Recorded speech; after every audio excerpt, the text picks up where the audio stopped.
Hello and welcome to Out the Gate. This is where you'll get the weekend's best racing intel in 30 minutes, more or less. Probably less this week because there's a bit going on at the moment. I'm your host, Alex Donnelly. Bit of a change up today. We're going to go through Sydney to start with, and then we're going to have a look at Melbourne, but we will get the tips for the Northerly Stakes from both Clinton Payne and Gilbert Gardiner. But straight up to Sydney. Good morning, Clint Payne.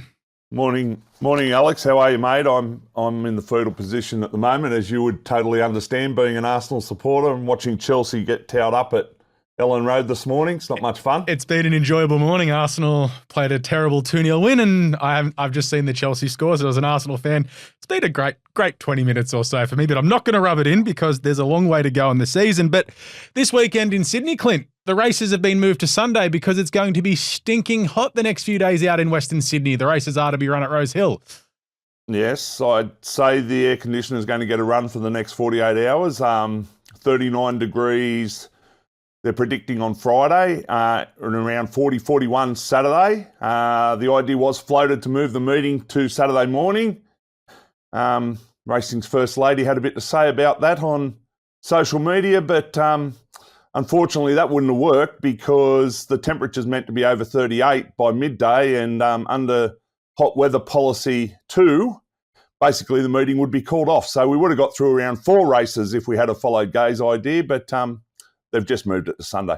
I mean, Gay coming off the long run on social media the last few weeks, not uncommon at all. And it's nice of her to do that while I think she's in South America on holiday at the moment. But before we get started, make sure you do subscribe to Racenet on YouTube, hit the notifications bell, and make sure you do follow Racenet tweets on Twitter. We're also Racenet on Facebook and Instagram. So we do have a lot of stuff coming up in the coming weeks. We're off to Hong Kong next week. So a lot of stuff will be coming your way from Shards In, as well as the International Jockeys Challenge. Cannot wait to get there. But what we'll start off with you, Clint. The Group 1 Northerly Stakes is on Saturday evening, 8 o'clock our time. It is the final Group 1 of the calendar year. Weight for age over 1,800 metres.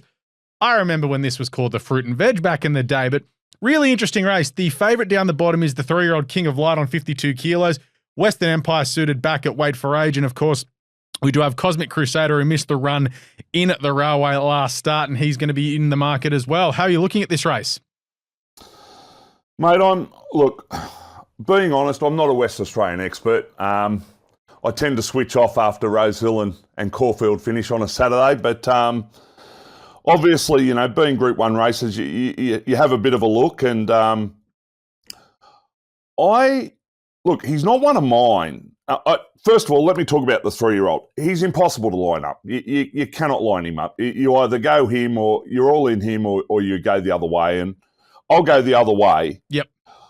I'm not a massive fan of depth of character, but gee, I thought his run on the Railway was good. He was 4 and 5 wide. He dead set was closer to the outside fence than the inside fence, facing the breeze the vast majority of the time. And when you're watching them come down the straight, obviously you're watching the finish, but you just saw him. He just kept making ground out wide, and to be only beaten 4 lengths, I thought his run was huge. The run prior to that, he's been beaten 2.3 by Autumn Glow in a Golden Eagle. Australian racing form doesn't get any stronger than that. This horse that's won a Queensland Guineas. He's performed at stakes level in Sydney in Autumn Carnivals. And this time we get a local jockey and barrier 2. I think at $21 he's an each-way play. Yeah, it's a great switch up for him. And there was good money for him early on in the week before the Railways. He's about $23 into 11. And unfortunately for Rhys Jones, it just felt like he just I'm just going to sit wide and hope for the best. Unfortunately, watching on, it didn't seem like he wanted to go forward or back. He just landed midfield 4 wide and didn't decide to really do anything, so he didn't get much of a run for your money. But you're right, the run was very good, and I think Chris Parnham, he's just going to settle in just forward of midfield, you'd think, and just get a perfect smother run similar to what he did in the Bill Ritchie earlier in the prep.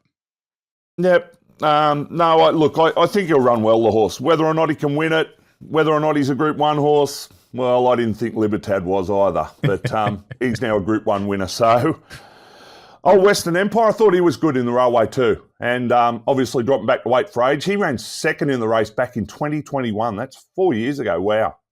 Yeah, I think he was beaten as a short price favourite there after winning the Railway as well. But he is low flying. I was on him in the Railway. I'm going to be on him again, but I will have something on depth of character. But as you said, the 3-year-olds, they have a great record. I think they've won it 14 times in the last 30 or so years. So 3-year-olds do come to the fore here, but we got to get to Sydney as well. Sunday is the races. So just note that, punters, if you are watching along, you haven't been alerted to it. Sunday at Rosehill this weekend, which is all right. So we get to have a punt on a Sunday. Your best bet, though, comes up in race number 3. It's very rare on this show that we have a best bet in a highway. It's a Class 3 handicap.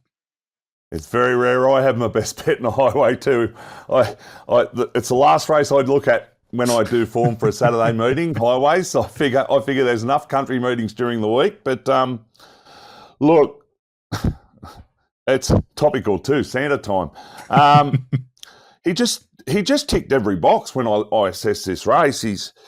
He's formed solid this preparation. He comes out of a provincial race where he won. Yes, he got favours, but he did it in good style. He's progressive, lightly raced.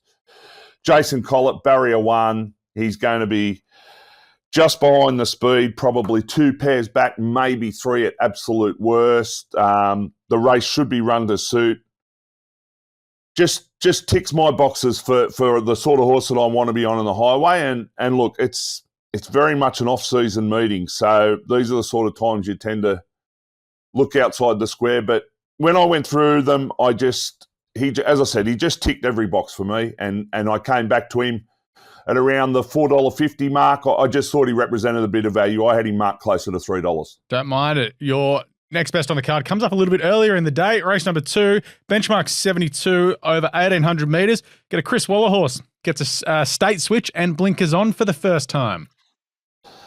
And Sienna Grimer, who's joined the Waller camp as of Thursday.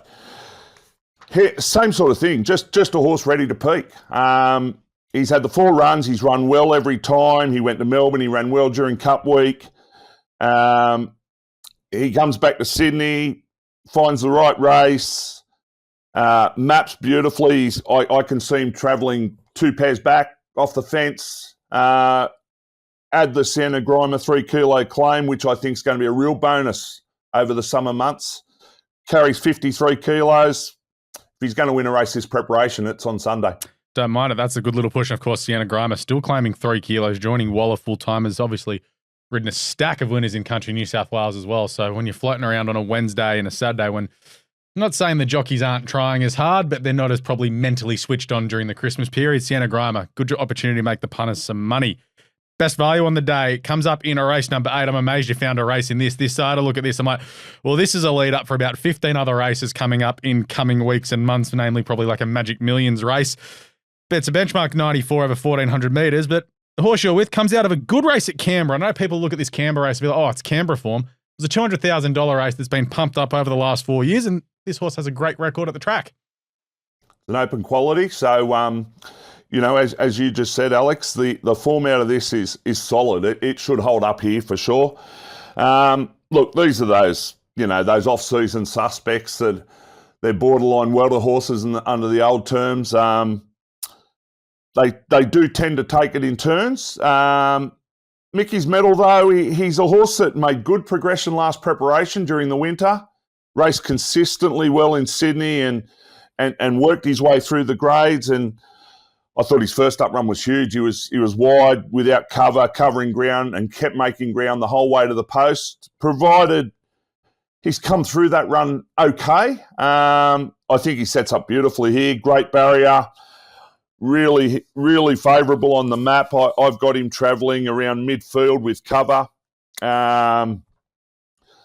With plenty of speed, the likes of Felix Majestic, blinkers on first time, Grid Girl and Wind Chat drawn out wide. They are going to fly here, and it's going to set up for something to get over the top. Mickey's Medal's that horse. If he repeats something like he did first up, he does have a good second up record. And I thought at $8, he was great value. I had him marked around $5. Yeah, the above benchmark people who love looking into early data and times, I think this one might go off the Richter scale this weekend. But also just with the jockey, Tom Sherry, obviously recently came back from a pretty decent suspension, but he has not stopped riding winners since he came back. No, he's riding well. He was riding well prior to going out for that suspension. It's been the majority of the year now. He rode his first Group 1 winner, obviously, back in the Tats Tiara back in June, and he carried on really well through the winter. And we had that incident in that 3-year-old race where he rode Grand Prairie, but he's come back and he's riding well, no doubt.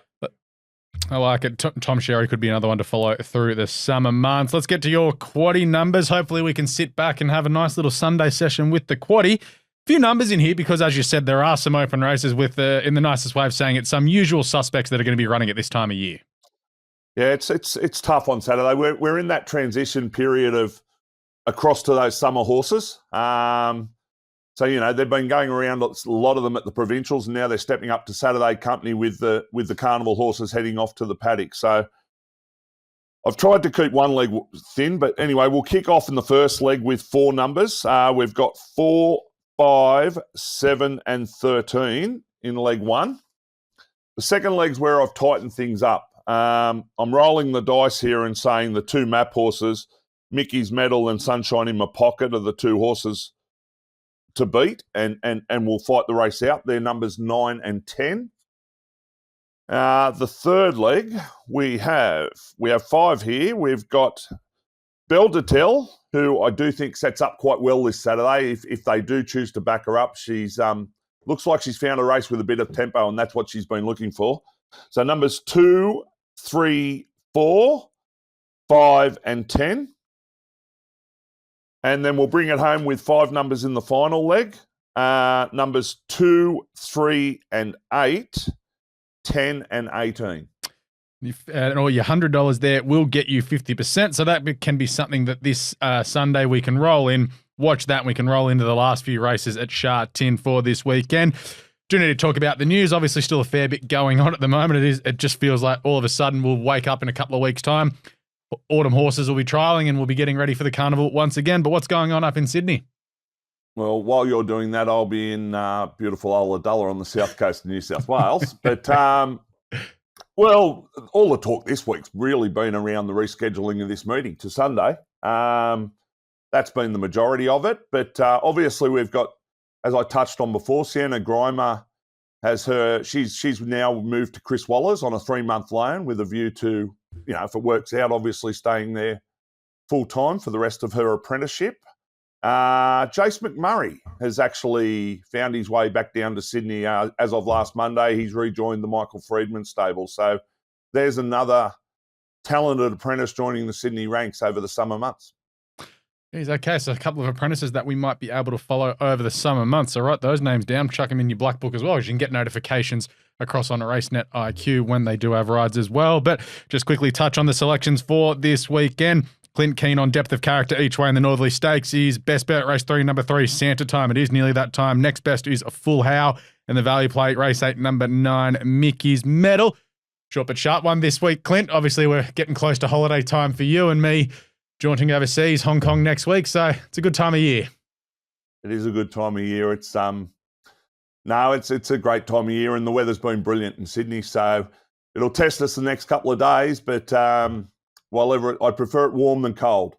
That's it. Good luck to the Sydney Swans and GWS boys doing their time trials over the next couple of days as well. But Clint, thank you, mate. Enjoy your break. Cheers, mate. Welcome back to Out the Gate. Time to take a look at Ballarat Cup Day in Ballarat, but also the Group 1 Northerly Stakes, joined as always by Gilbert Gardiner. Gil, good morning. Morning, Alex. Sorry I was a bit late, mate. I thought I'd walk into work today, try and get a bit more of a tan in the sun. 33 degrees. It was beautiful outside, and obviously Clint has set a high benchmark. He has, obviously, and he's going to go off and get a suntan now in Sydney too, given it's going to be about 40 degrees over the next few days. I was complaining on Monday. I was like, where is the summer? The summer has finally hit us, which is it's good to see, because it's like it was bloody cold earlier this week. Well, that's right. I was complaining on Wednesday at Caulfield Heath. I think it was 29 degrees, but it was actually quite hot. And here we are, straight away complaining. One day we're too cold, the next day we're too hot. Today we're just right. It wouldn't be Melbourne, that's for sure. Let's take a look at the Group 1 Northerly Stakes this weekend. 8 o'clock Australian Eastern Daylight Time over in WA, 1,800 metres. And interesting race. Obviously, the 3-year-old's going to take up a lot of the market here. King of Light down the bottom. He's unbeaten for Willie Pike. Western Empire up the top. You've got Apulia. You've also got Vivier and Depth of Character. And, of course, Cosmic Crusader, who probably should have got a run in the railway, would have gone close to winning it. I flipped a coin thinking of what you were going to tip. I thought you would have gone a Puglia for sure here because this is just it's a Group 1 interstate, tip the Victorian and see where we are. But you've gone with the big dance form. Well, Vivier is a Victorian. Archie Alexander had her originally, and then she went to Kieran Maher. Yeah. And she has been campaigning in Sydney primarily. It's a proven formula, isn't it? Ethan Brown. They won this race last year. Won this race last year with a horse light infantryman, and poor old Ethan, he's been not robbed. Perth's a wonderful place this time of year, but he was pretty excited to get to Hong Kong actually when they were thinking about light infantryman. So he was going to miss this. He was actually going to go to Hong Kong and have a few days off and sort of enjoy that whole international week, but he's finished up finding himself in Perth. So for that reason... Not the worst thing to go to Perth, though. It's that's pretty right. nice. That's right. And, I think if he can win a Group 1, I think he can, he'll afford himself a nice holiday with another Group 1 on the books. I just think she's... you look at the form, it's hard to knock, isn't it? Basically runs first or second. Does get back, so I think the wide draw is not so much of an issue for her. We know that they can run on at Ascot. And there should always good speed, handlebars down, it feels like, in Perth. I think that's probably the issue for mine with Apulia, apart from, obviously, the price. Bit long for me, even though I do like a bit of value. But, how far back is he going to get? Probably all the way back. All the way back. So it's going to be a massive effort with a big weight to get home. A little bit of weight advantage, I guess, for Vivier being a mare, has the allowance. Kieran Brown... It's a pretty good combination. And you do, we laugh at the big dance. Gringotts' form is Group 1 form, though. So he's obviously come out and won again since. She's obviously gone on and she won, I think, the 5 Diamonds or something. So she's in great form this time in. Only just missed in that big dance as well, coming from an impossible position a day he couldn't make ground. So, she is flying. Ballarat Cup Day. So, going country this weekend. Of course, the locals will be putting on an absolute show. They'll be up and about there. Of course, Dan O'Sullivan will be trying to win the Ballarat Cup once again with Berkeley Square. But I like where you've gone here. This horse had back me wherever he goes second up. He just missed, and he turns up here third up to 2,000. Yeah, that's right, St George. They were jumping out of trees to back him last start at Flemington on Cup Day from memory. Myself included. Yeah, Cup Day played the Whisper, I reckon, for about 48 hours leading up to Cup Day. Obviously the Cup was the dominant force, but everyone you spoke to, or there's St George. This St George is going to come out and win. And that's because we were at Cox Plate breakfast and we heard Kieran Maher say he'll go to the Melbourne Cup Day and he'll win. You and I were 5 meters away from him when he said it. We didn't perpetrate it. It was probably the owners, but we were there and heard it. That's right. Yeah, that's how I forgot about that. That's right. He did gallop him around at Moonee Valley without any reason of running there on Cox Plate Day. But doing the owners update, we were just there. That's right. Did everything but win, didn't he? Sustained a massive run. Kingswood was just that little bit too good, had the tactical advantage of where he was in the run, and got the job done. I think Kingswood, will be a strong contender again. John Allen wrote a yarn with him. He's going for the equal record, hopefully trying to join Brad Rawiller, who's won 4 Ballarat Cups. Johnny's won 3 of them. But he did concede 59 kilos is a challenge. And I was looking back through the stats yesterday writing that story, and so Berkeley Square won at 58.5 last year. And the only other one is Janoob from memory, which was Brad Rawiller's 60 kilos. He was a Group 1 winner too at the time, Janoob, as well. He won the Metrop. There you go. So 25 years, they're the 2 highest weight carriers to win a Ballarat Cup. So it is a challenge with 59 kilos for Kingswood. I just think 56 kilos. It's an odd race, the Ballarat Cup, because you'd have to go through the form. If you can bring it up there real quick. I'm not sure Kieran's won it. I think he's had a pretty poor record in his hometown cups. He had a hard time trying to win a Warrnambool Cup, and I'd be almost certain, unless I can think of one that I've missed. No, I can't. I don't think this is a quick Google, by the way. I don't think he's won a Ballarat Cup. But anyway, so this is his chance. If he hasn't won one, it's his chance to win a second one if he has. And Craig Williams was big on jumping on this horse straight away. I spoke to a couple of other jockeys when we were sort of fishing around for Ballarat Cup stories, and one jockey sort of said the horse that I wanted to get on that the stable think will win, Craig's already on it. So he's the best. So make of that what you will. But so look, I just think it just looks, I'm probably gone a bit Kieran, haven't I, in a dual state feature double. Not uncommon for the stable. And I think the Barrier 15, yes, it's a concern. It's an interesting start, Ballarat, because it's quite undulating downhill. Sort of, it's a fast start from that starting point, so they usually get on their bike. So it might actually help Craig find a position, even though he is drawn I don't know, they call it a car park, the paddock. Let's call it the paddock there in Ballarat. But even though he's drawn in the paddock, I think he should be able to find a position. And, I think he'll be the strongest late, put it that way. I don't mind it. All right, let's get to your next best on the day. It comes up the race earlier in the card, which is almost the horses that were trying to get in the Ballarat Cup that couldn't because it is a benchmark 84 race. Sticking with the top weight here.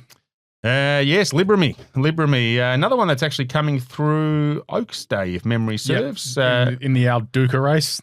Don't think Al Duca did win it. I was right. It was a bit of a blanket finish. I actually backed it that day too, so I'm sort of sticking with it. I've tried to turn a page towards the end of this carnival. Is if you like one, just stick with them until they turn their form around. But look, Libramy, this has been a race that they've had on their mind. They obviously were trying to win on Oaks Day, but basically those two races were their sort of big target races, and I think he's just suited. Well, he's got the St George form. He was beaten a length and a half by Codal Antique and St George in the Seymour Cup, so. This is a lot lower than a Seymour Cup, so you think he's going to be a good chance here. That's right. Drawn wide again, but I think that's actually all right because I feel like I'm going off muscle memory here, but I reckon he's drawn wide at his last 5. He's drawn 10 of 15, 11 of 15, 9 of 9, 11 of 12, and 9 of 9. There you go. Now he's drawn 12 of 18. And if I'm not mistaken, I reckon he somehow found traffic from the wide barrier at Flemington. It was sort of just took a while to sort of get into the clear, and when it finally got into the clear, it started coming. But unfortunately, it was too late. I think with a nice ride, economical ride here, strong. It's a tough horse. The camp will be pretty excited to get a win. Shout out to Andrew Nicol, chairman of the Australian Trainers Association, who's also a shareholder and the number one ticket holder of the Rami Army, they're called. So they've got the hats, the T-shirts, the banners. They'll be vocal, the Rami Army. I have a lot of questions about that, given obviously the Ashes are on at the moment. I'm not sure if this has to do with the horse or if there's some English people in that, but Rami, the end of the thing. And just to go back a step, Kieran hasn't won a Ballarat Cup, so I was just looking at the list. I was like, none of them pop out, even though there's some owners of his that have won it. So it's one of those races. It's funny because I remember I think I do it every year. I think he's finally won a Warrnambool Cup. He won it with Smoke and Romans, but it took him a while to win his hometown cups. He'd won everything else on the calendar, but couldn't quite get his hometown cups. But I think he'll get one on Saturday. Yep. All right, let's get to your value on the day. And let's be honest, you've got to find one that's half decent odds and ideally for a local trainer, because what are they doing these days? They target this meeting. We're going to have a look at race number 4, benchmark 74 over a mile. Yeah, somewhere. And I'll be somewhere, not Ballarat on the weekend. Hopefully I'm trying to take a day off. But we'll see how that goes. Now, this gelding, bit of bad luck last start at Caulfield. Never really got into the picture at all. Finished a couple of lengths behind Taken, who's running in a supernova in a fortnight at Pakenham in $1 million race. That's going to be a hard ask for Taken, but Taken's a decent horse on the way up. If you go back and watch the replay, somewhere just basically never got out, just rump stake the whole way down the straight. Had to sort of work its way, trying to slide off heels here, there, everywhere. Eventually sort of got it some clear air, but basically went to the line largely untested. I think with a better run on Saturday, again, what's going on with my barrier draws? Have I drawn anything inside 12? I don't think I have. But this is a skill issue on your part, picking the wide barriers. Yes, that's right. That's right. Oh, I don't pick the barriers, as Craig Williams said the other day. But, look, I just think local trainer, Declan Bates knows the track. Archie knows the track. I think this is a decent gelding going places. Those colours, the Jerry Ryan colours, they've been successful with Kawaya. Which back actually, to back. I think, yes, and that was Johnny Allen. And I think Kawaya's relation, I don't think it is somewhere. I think one of the others on the card is actually a relation to Kawaya. So we know these colours can win on Ballarat Cup Day, and I think this horse doesn't win out of turn, if memory serves. 1 from 6. 1 from 6, but runs well, and I think we'll get number 2 from 7 on Saturday. We just have a look through its form. 3 starts ago, ran 3rd in Adelaide Guineas to On Display, who ended up running 3rd in the old mire, the Empire Rose. Got there eventually, so the form out of that has turned out to be pretty good. Let's take a look at your quaddie, and we're back to regular service. Yes. We've tightened right up here. I gave you bit of a clip last week and said, all right, Gil, I need to make some money because we're going to need some spending money for next week. Well, did I make a blue with myself last week? And I started piping up to a few people because in the paper, of course, on the tipping panel, I had the first 3 legs of the quad on top. Oh, no. So I started sending the text messages out and I said, well, big swinger. I think it was big swinger the last. Had to win and I'd have the quaddie on top in a row. Thank you very much in the paper. And of course, that never happened. And I didn't actually have the winner. So actually, we blew the quaddies up and everything went downhill. This is why you wait for the full-time whistle to go the well, cry. I know, but at that point I thought, why not? Our colleague Chris Venuccio was at the track and he was hemorrhaging money, so I wanted to try and bait him. He's one Saturday off for the year and he donated it all back. But anyway, we digress. Race 7 to the Tonks Plate, first leg of the quaddie. Nice and easy start. I've opened up towards the end, but we've started with 3, 5, and 9, which is Major Share, Carbonados, and that's a good one. What's the Contemporary? Yep. Which is an interesting. So that's an ex-Godolphin galloper, Cummings Godolphin galloper. Has taken a lot of my money over the time. Yes. A lot of it. And Lindsay Smith has purchased it for his good owners. Of course, we know those colours. The Tuvalu colours and Yellow Sam. Oh, yeah. There's been a lot of those, good owners. They paid $75,000 for this gelding. And, I mean, he's certainly good enough to be winning a race like this. They'll get that money back. Well, that's what I'm thinking. And at $17 in a race that I do think, honestly, Carbonados will win. Yep. But I think Contemporary wouldn't be here just for a picnic. Gets a claim. I think that's a nice one there to add a little bit of value. Major Share will be thereabouts, but I think Carbonados is the clear top pick. It was good winning on Melbourne Cup Day in Sydney as well. Got an absolute gem from Nash. Yes, no, it is a good horse, and he can he's one of these. I think he's a bit of a thinker. I think he some days he can look. I think there was races early in his time in Melbourne, which is an import. Yeah.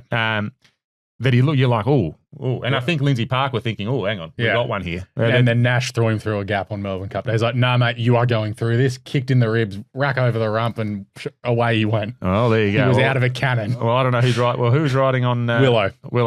He'll nurse him through everything. Nah, he'll be right. He'll get there.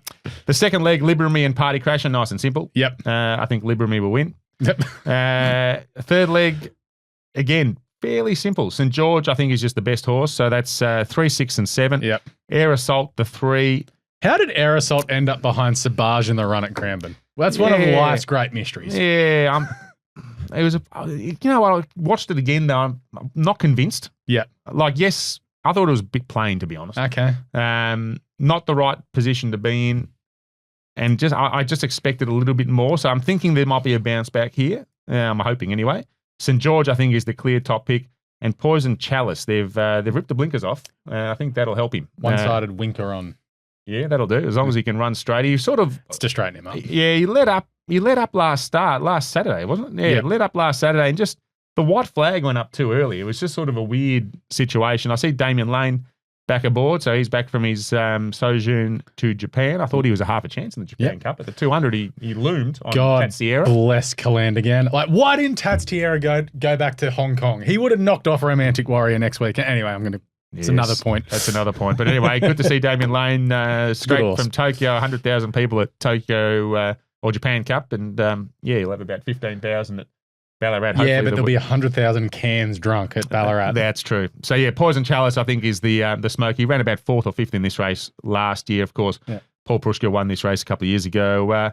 And this is where we opened the shoulders up a little bit. I mean, it's not going to pay anything. Well, I mean, it's $6 a field. Well, if you've got Contemporary in the first leg and then you come home with the next two with your two favourites, that's fine. This is where we can really open it up. Sunshine in My Pocket, I think, will be popular, $6. Also win in Sydney, by the way. Oh, there you go. So that might give our percentage up a bit more. But so anyway, 3, 6, 11, 14, and 15. I've gone Sunshine in My Pocket. Grid Girl, I thought was super. I mean, won by 8 lengths, knocked them off at Kyneton by 8 lengths with Nash on. I mean, Nash Rawiller going to Kyneton. How on earth did we let that I think he rode a treble that day. It was Cup week, and I think we were tired. Yeah, I don't know how that happened. Anyway, came out and won again at Cranbourne. I think she's just a good mare. Yeah, just a good mare in form. And we've spoken about these colours. They know how to win on these days.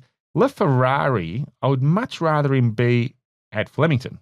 Yep. But then I saw the track form. He's had 2 starts for a win and a second at Ballarat. We know he loves the trip. He's a 1,400 metre specialist. He's had a couple of runs under the belt. Don't sleep on LaFerrari. As I said, I would much prefer this to be a Flemington, but I mean, Ballarat's sort of like Flemington, isn't it? Flemington of the West or Northwest or whatever it is. But and then we're going with a couple that we've been tipping over the carnival, Road Cone and Sought After. Road Cone, I thought would actually go forward last start, but didn't. I think maybe could bounce back. And Sought After, I mean, there was an air of confidence in the Meteorite at Cranbourne. Right. It was going around at 80s or something, 60 to 1. Sort of ran okay. Yeah, beaten 4. Midfield beaten 4. Picked up 25 grand. That's yeah, all so right. if they were confident in the media, right, well, surely you can come to Ballarat and pick one off. I backed it at Bendigo, so I'll follow up. Yes, anyway, so that's where we're sort of looking. And if Sunshine in My Pocket, probably should have asked Clint, but if Sunshine in My Pocket's going to run up north, well, then you'll get a bit better percentage. But Drawnwell and Sydney, and the races are on Sunday, so they've got an extra day up their sleeve to make a decision. They don't have to make that decision on Friday. Right, okay, well, there you go. So anyway, I think that'll be our quaddie. I think that'll be winning.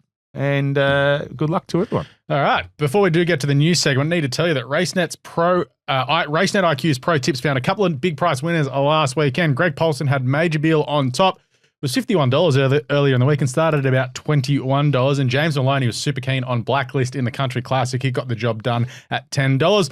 Both of those selections were available through Pro Tips, which is exclusive to Racenet IQ members. Sign up to Racenet IQ today to get full access to Pro Tips and to unlock everything else Racenet has to offer, including star ratings, Form IQ, premium news, and more. Speaking of premium news, what have you got for us this weekend, Gil? Oh, I don't know about premium, but we've certainly got a few things cooking away. And I had a good word to Jayla Kennedy, of course. Yep. She won the Ballarat Cup last year. It was home. The only local or official local in the field, Berkeley Square. I think she was the third jockey booked for the horse in the week. We had Mickey D got injured at the jump outs. Luke Nolan got the ride. He got injured.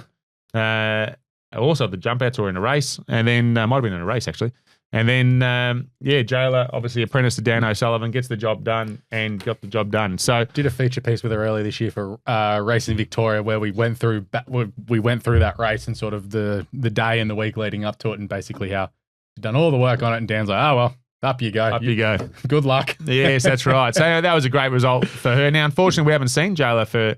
It's been 3 months, I think, now. So she had a ITB band, I think it's called. So it's through your hip. It's a ligament through your hip into your knee that was causing a lot of discomfort. She couldn't sit on a horse with pain or without pain. So she finally had that operation. She was hoping to be back in time for Berkeley Square, and that's why I rang her up. I said, surely you've got yourself, just leg yourself on, strap on, and try and win with Berkeley Square. But unfortunately, the recovery hasn't gone quite as planned. If you've had a sore IT band, it's not fun. No. So thankfully, that's all good. So we've had a good chat to Jayla. That's all good. The surgery went excellent, but it's more the strength back in her knees. And I think the strain of probably having that issue maybe weakened her knee. So she's just having a bit of a battle to try and get that strength and the ligaments and the pain out of that knee at the moment. So it's a little bit of a how long is a piece of string situation. Yeah. She hopes to be back early in the new year. But she'll be at Ballarat. She'll be cheering hardest for Berkeley Square. She's actually doing a bit of a media. I think she'll be doing the mounting yard for the host broadcaster on Saturday. So she gets to experience on the wrong side of the fence for her. She would much rather be on the other side of the fence. But goodness gracious, if Berkeley Square can pull off, he hasn't won since the Ballarat Cup. And if he can pull it off, I reckon she might jump the fence. It will be funny if her partner decides to slaughter one and she just comes off the long run on the commentary. Oh, boy. She wouldn't miss either. Yes, she's got a very sharp tongue. That's right. And then we also spoke to Willow, how he's going to go about St. George. All eyes are on St. George in the Ballarat Cup. He's got that wide draw to contend with. As Willow said, he doesn't draw the barriers. It's not his concern, but he's not really that phased. He thinks that the horse will handle it. There will be good enough speed. And he's got a busy week next week as well. Yeah, we will touch on that. Before we do, selections this weekend, Gil is keen on Vivier in the Northerly Stakes. His best bet, St. George. Next best is Liberami and Value Play, race 4, number 9, Somewhere. Speaking of next week, Craig Williams, he's booked for 4 rides in the Hong Kong International races. So he is probably one of the 2 or 3 jockeys that will have rides in the Group 1 Sprint, Cup, Mile, and the Vars next weekend. That is where Out the Gate will be from next week, Gil. We will be doing the show from Sha Tin next Thursday. Yes, we will. Cannot wait. Yeah, it will be, of course, Car Ying Rising going around in the Sprint, Romantic Warrior going for 4 cups. And the Vars is probably the best betting race on the card. You have international Group 1 winners everywhere. The Melbourne Cup, one of the Melbourne Cup favourites, Al Rifford, turns up there once again. Sosi, who ran in an R-class start, as well as Gia Valetto, last year's winner, and of course a couple of locals and a few of the Japanese horses, and Aidan O'Brien's flinging Ryan Moore across with Los Angeles and a few others as well. So it's going to be a fun week. We've also got the Jockeys Challenge on Wednesday night at Happy Valley as well. We'll get through the week somehow, Gil. Yeah, we'll be right, mate. We'll be right. Before we get going, make sure you do follow us all on social media. Gil is at Gilbert Gardiner. Clint is at Clinton Payne. Racenet is at Racenet Tweets. Now, make sure you do subscribe to the YouTube channel. Hit the notifications bell and the subscribe button so anytime we do a video, it pops up in your feed, because we will be doing a bunch of videos next week from Sha Tin. There will be daily track work videos updating what's going on in the morning. Of course, interviews throughout the week with jockeys and trainers leading up to the Group 1 races and previews of the big international meet, of course. But if you're having a bet this weekend, good luck, and we will catch you next week from Hong Kong on Out the Gate.